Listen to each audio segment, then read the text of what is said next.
All right, Euro USD, January 21st. A little bit more of an advanced trade. I'll try to make this call a little bit different. So please, if there's any feedback you want to give me, let me know. This trade kind of confused a lot of members because they were expecting shorts, and we'll get over this pretty shortly. When it comes down to entering a trade, at the moment that you feel that you are scared of missing out on a trade, most likely it's not a good trade, okay? Because basically your emotions are talking. You want to make sure that you don't trade with your emotions. You trade with your logic, okay? It's very important to stay stoic and that you don't focus too much on that hype, that emotion. You want to make sure that you control them, okay? So when it comes down to positioning yourself, the first thing you should do, and let's go, if you guys don't mind, on a higher time frame. A lot of people have been requesting me to go on a higher time frame, and I will just not higher than M15. Okay, you always want to start the day with the higher time frame intentions. As you can see, price is bullish. Okay, pretty straightforward.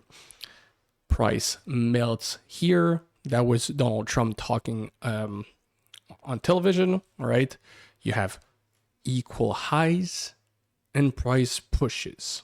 Okay, at this point here, price actually makes this low, internal low. With invalidation shield, this is completely irrelevant. Okay, so please ignore it. Stops here. When you start the day, you should already know what's going to happen. Okay, they're trying to entice sellers, most likely. This is a fact. We have higher time frame expectation higher, but they stop to these equal highs. Okay, this is very important to understand that they are enticing, especially if they leave these equal lows, pushing higher, solidifying the higher time frame expectation, and we have our Asia low at the same time. Now, remember, it's always important to like kind of position yourself on the opposite direction of liquidity. If we have sell side liquidity being built, we need to understand that price will be attracted to this zone, right? Everybody understands this. Pretty straightforward, right?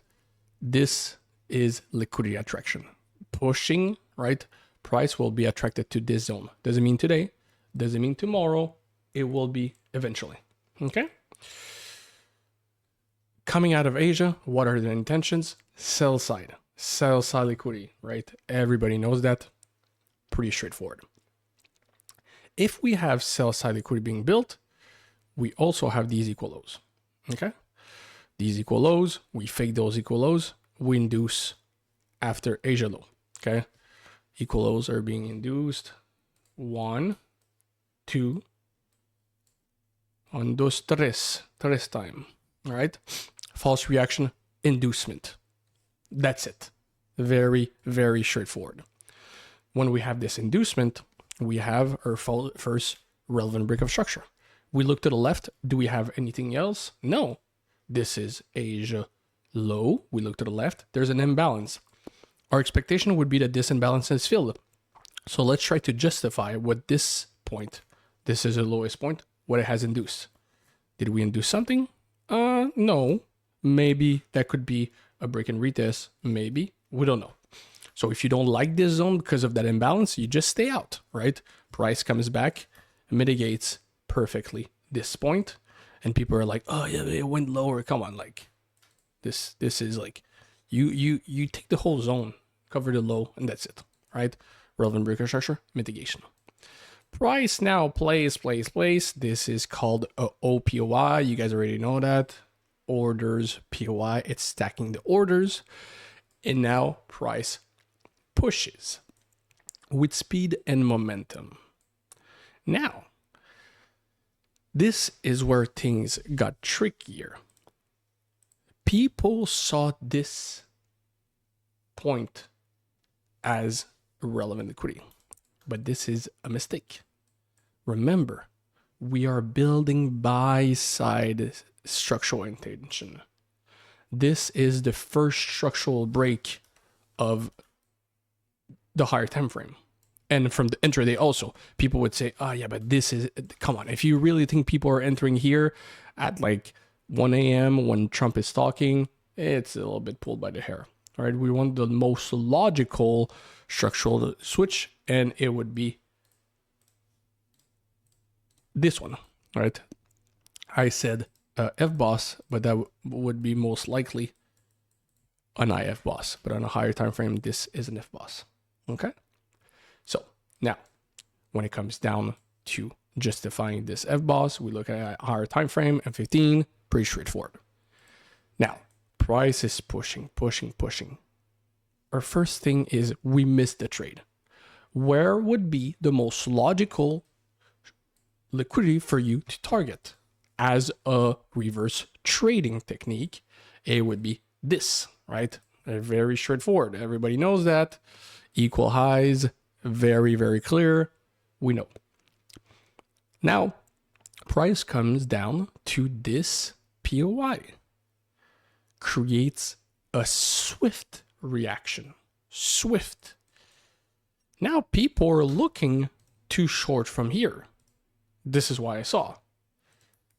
Okay, but if you wouldn't want to short from here, you want to target what? The liquidity below? There's no liquidity below. What would be your target, right? The imbalance fill? It's possible. Here, right? See, what's the problem? Is people are targeting irrelevant points because they just see a POI and they're stuck in their SMC mind.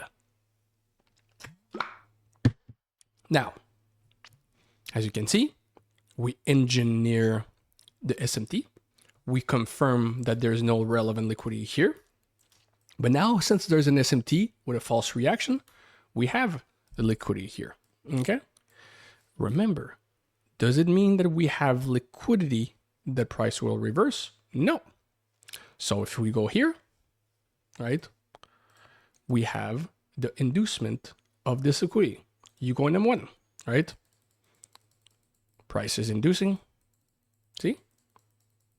Internal break. The relevant breakout structure would be here, right? Internal break into the decisional that actually made the new high of this SMT. Where's your entry? Where's your entry? See? People are making things up when it comes to entries. If you have this POI that actually is the decisional POI of the new high, most likely there's no POI, there's no entry. If this point would have made like a relevant breakout structure, and if the relevant breakout structure is too far, then you just don't enter the trade, right?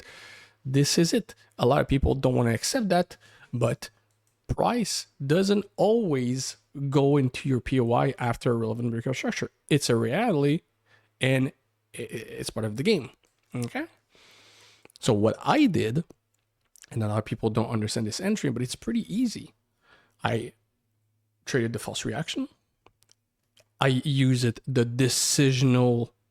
I'm not going to go into the detail, but this POI, that is actually the one that I went into the SMT. I went into the M5. I marked this up. It first touched, right?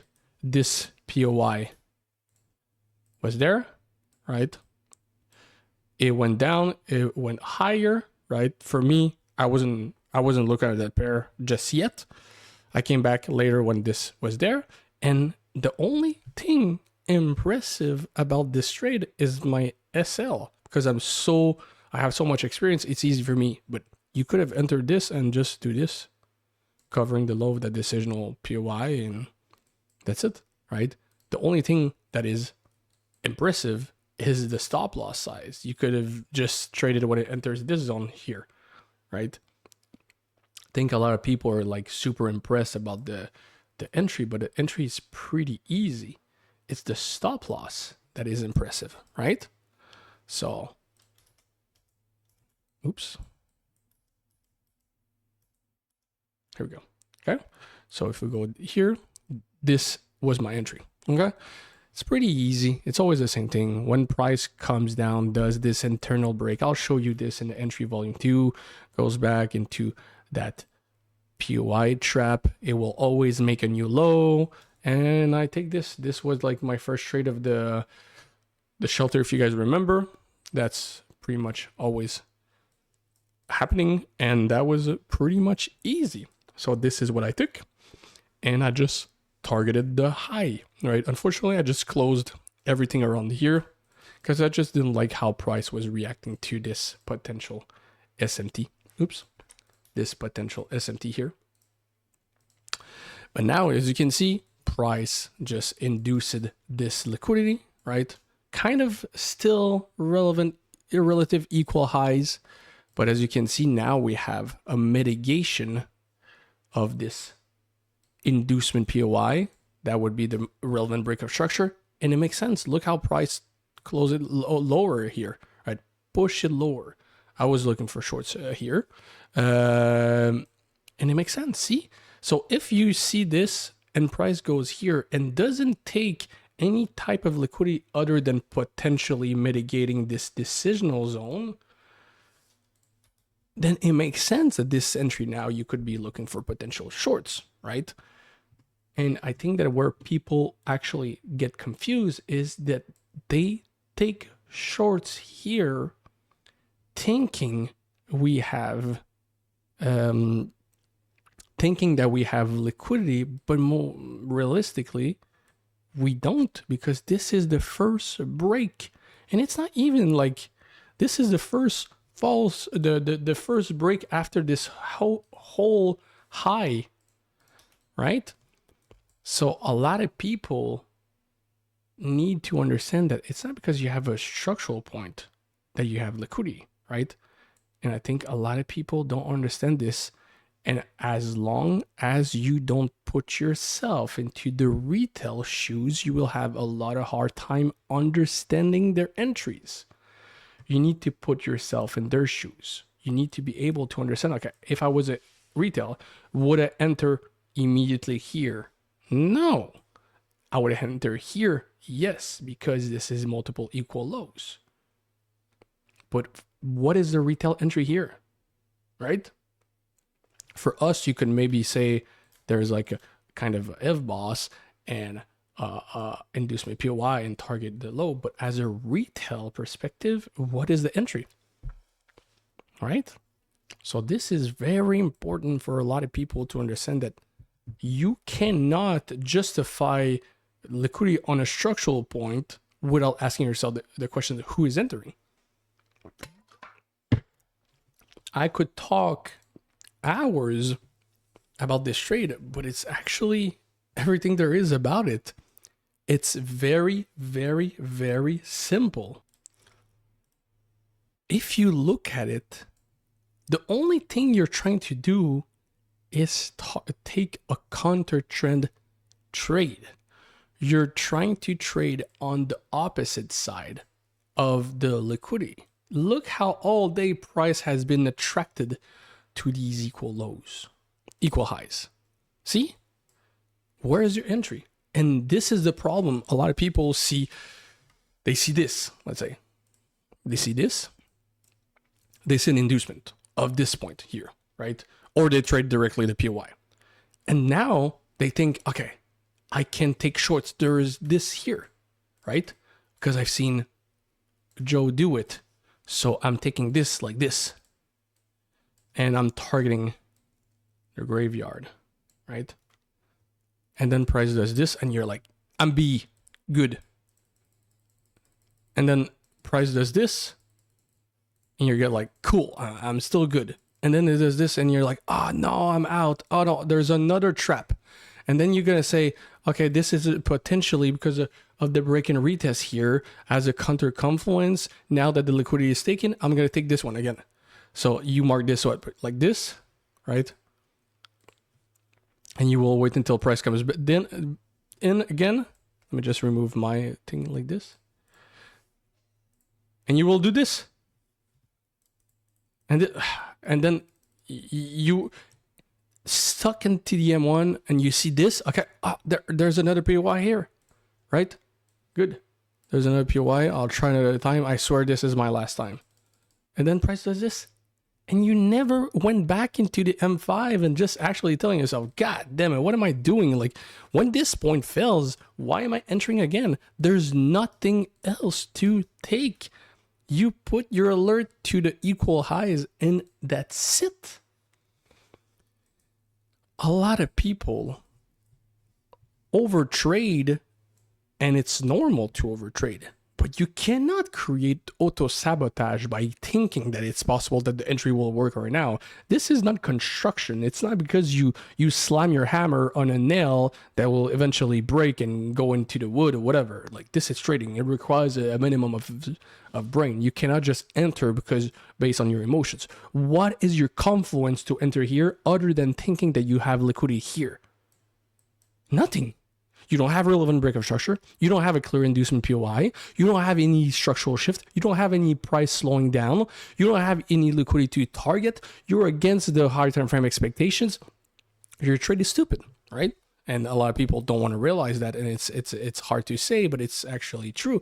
And I knew that going to the entries, this would cause a lot of problem because people are making things up. We have never discussed about entering that way. We have never talked about entering trades like this. Remember, we always want high confluence trades, highly confirmed, okay? We don't want any stupid shit of entering because there's a structural point being taken, okay? And people that think that this little wick takes the liquidity didn't saw properly the video about support and resistance. They see this as zones, right? Especially in a higher time frame. Zones pushing lower, solidifying the liquidity. See here, it still did like a little inducement and giving a reaction. Am I expecting price to do like boom, boom, boom to the floor? No, maybe we'll react from here, right? And like maybe we'll do this until here, taking this enticement, do this and continue higher. Or maybe it will just react from this not decisional, but from this imbalance and see, as you can see, stacking the POIs and just continue higher, right? And just go back into the POI above. We don't know and we don't care because it's not the time to take a position here. This looks cute though. This looks cute. I like this reaction to here. Oh, this looks cute. Am I gonna trade? I don't know. This is why I cannot do this. I'm just getting induced every single time. All right, let's continue. So basically, what I need you to do is when you wake up in the morning, you need to actually position yourself with the structural expectation. Then you need to identify the liquidity. Here, if we identify the liquidity in the morning, pretty straightforward. We have this one here. This is the first break low, so there's no liquidity here. And this here maybe has some liquidity, maybe here, that you could see here. But this is only when this is purely the breakout. So even though there's liquidity below here because of the new break high, it doesn't mean that because price entice them to enter that it's going to reverse. Remember, for liquidity to be engineered, it needs to actually work, right? And this is not what some of you guys are showing me. It's you think that this is a structural point. You don't ask yourself the questions and you slam an SL, right? So try to be a little bit more cautious about that. Try to be a little bit more intelligent when it comes down to identification of liquidity. You have all the tools possible. And this is something we will talk about, the counter confluence breakout, a break and retest. If you have an entry and there's a break and retest on the opposite direction of your trade, most likely it's not a good idea to enter. And we discussed about that already in a call. I don't remember which one, but it was a call. And this is something you should look for because it's very important, because if there's a retail entry on the opposite side of your trade already there, this should ring a bell that you're doing something wrong. Okay. So I don't want to talk hours about a simple trade. I think that this impresses people because of the stop loss size, but this just comes with experience, right? Practicing the refinement, it's very easy. If you go in 30 seconds, like, it's very, very easy. See, for me, when I have a perfect POI like this and it mitigates, then I'm not going to enter when it mitigates, but I wait for one candle, one push, and boom, I enter. Pull the trigger after. Okay. This is how I do it. And it requires a lot of skill, but remember, I have been, before being who I am today, I have been eating stop losses for breakfast every single freaking day. And this is what people don't understand, is that it takes time. You cannot have like success overnight, and you cannot expect price to work perfectly every single day the same way. The only thing that survives the market is the liquidity, and a lot of people don't want to do the due diligence on the chart, and this is why these things happens. And it's part of the game. Being on the opposite side of the market is actually part of the game, and I actually am happy that you guys are experiencing those stop losses, because it adds a little bit more experience into your basket, and the more you will do those, the better you will become. It's just a question of, it's just so nice to be on the good side of the market. I don't know why some of you are causing so much pressure by taking counter trend trades. We have this huge push. If we have these equal lows, these inducement, this FBOS, you should know that this is a trade away, right? It's simple. This is a trade away. Why take this as an inducement and taking that we just continue like a beautiful retail story to the downside? Okay. So try to be cautious about that, and try to be careful when it comes down to identifying the liquidity, because the last thing you want is to take stop losses because you have the wrong market read. You want to do your due diligence on the charts first. Then you go and you check for entries. See, so this point here has my interest. Have you seen me enter? No, we wait for more development. We want to have more intentions and more reaction, more candle. See, so it's always the same thing. See, so you want to have those reaction, those justification that you see like this, right? Okay, but now there's a speed and momentum into this point, but this is not a decisional. It hasn't made a new high, so most likely we will respect the structural expectation. We're trading away from this inducement POI. It came back, it filled perfectly the imbalance into this perfect POI. So see, if this would be something you would take, then this would make sense. But the fact is, where's the liquidity? So this trade doesn't make sense. You're just trading price action, and this is what where bad habits come, because people actually look at these and try to actually trade price action, right? And now when you ask yourself these questions, okay, there's no liquidity to target here. This could be potentially the trade away inducement, right? So this would make sense for us to now, if this is the trade away. Give me a minute, 25 seconds. Oops. My OBS had a glitch. So this would make perfect sense since this is a huge inducement. This could become the potential trade away. Now price would come here into kind of the imbalance fill.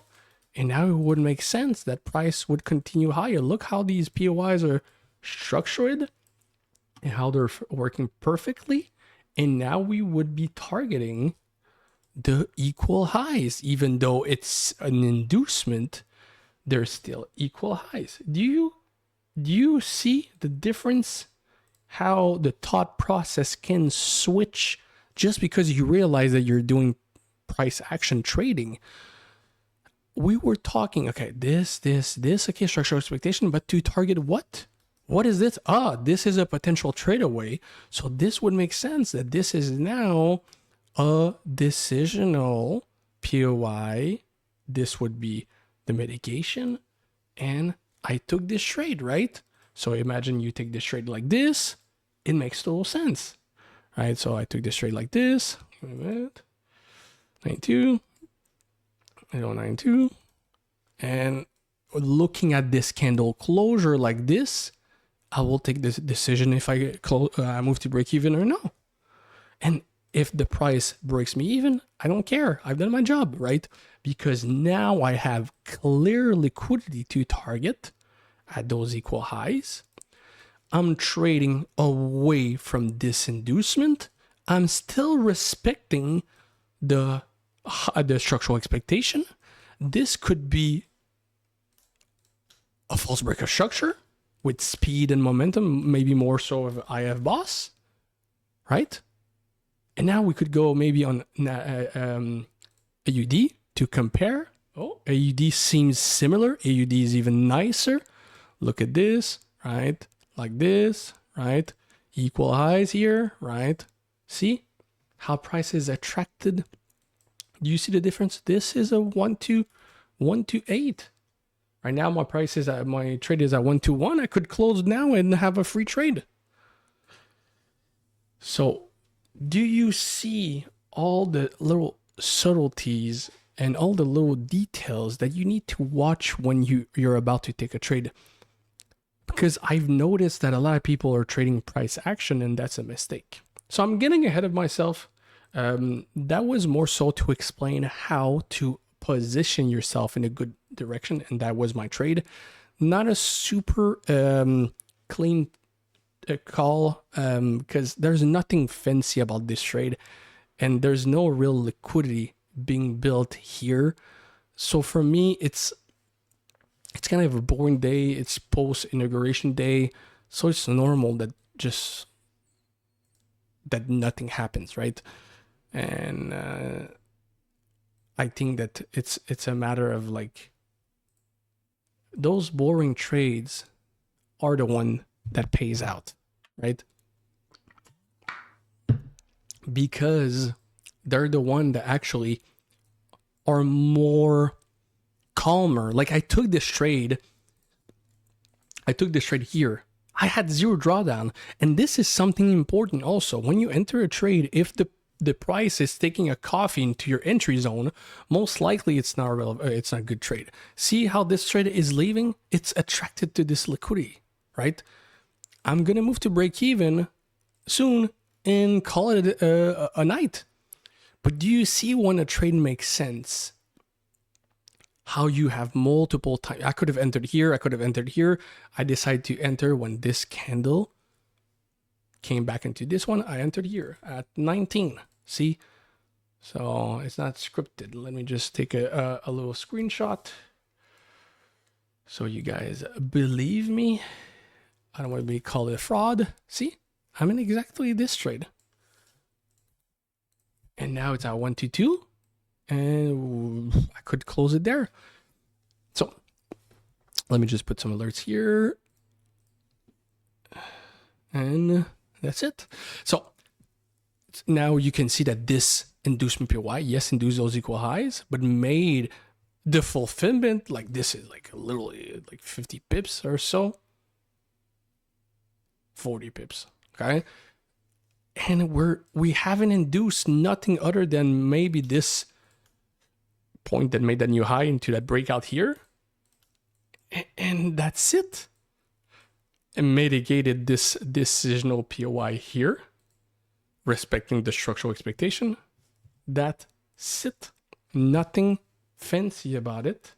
This trade is shit. It's just to give you an example that I could trade Nebo in any hour of the day. It's always the same thing, right? The question is, will it hit TP? I don't know. Will it hit B? I don't know. Do I care? Fuck no, right? I did my job. I'm targeting liquidity. Most likely now an SMT, right? Maybe a trap. So I'm even going to target this one here. I'm targeting a relevant liquidity now because of that high time frame FBOS. Structural expectation are on the same side. We had our nice confluence of compass, AUD as compass. And that's it, right? So I don't know. This call wasn't planned to be an entry trade, but it's just to show you how easy it is. You see how we were discussing about the PA and, oh, wait a minute, we're trading PA right now. There's no liquidity here, so why would we be interested in this? As long as price doesn't close clearly below, we're still higher time frame bullish or structural expectation bullish. So as you can see now, price is reversing, creating a reaction. Do we have something that we can justify here? Maybe this POI, right? See? So a lot of people would panic and they would say, oh, God, what should I do? This is a moment where you should be moving to break even. And that's it, right? Go check AUD USD, same thing, same zone. And that's it, right? A lot of people just need to take trading chill. If this breaks me even, it's not the end of the world. We have tomorrow. We will trade tomorrow. Asia session requires a lot of maturity to trade. You let it go. It comes back into the POI. If it decides to leave after, fine, we're happy. If it doesn't, we don't care. Go play a video game or go watch a movie. Okay. So this is for Euro USD, the direction, right? Very important to understand the direction of the market. Very important to position yourself with the liquidity. And very important when it comes down to positioning yourself to target liquidity and not just PA, right? Because a lot of people are trading PA and that's a problem. So very simple, very raw call. Hope you guys enjoy it. If there's anything, you let me know and catch you all in Discord. I'll let you know if this breaks me even. All right. Peace.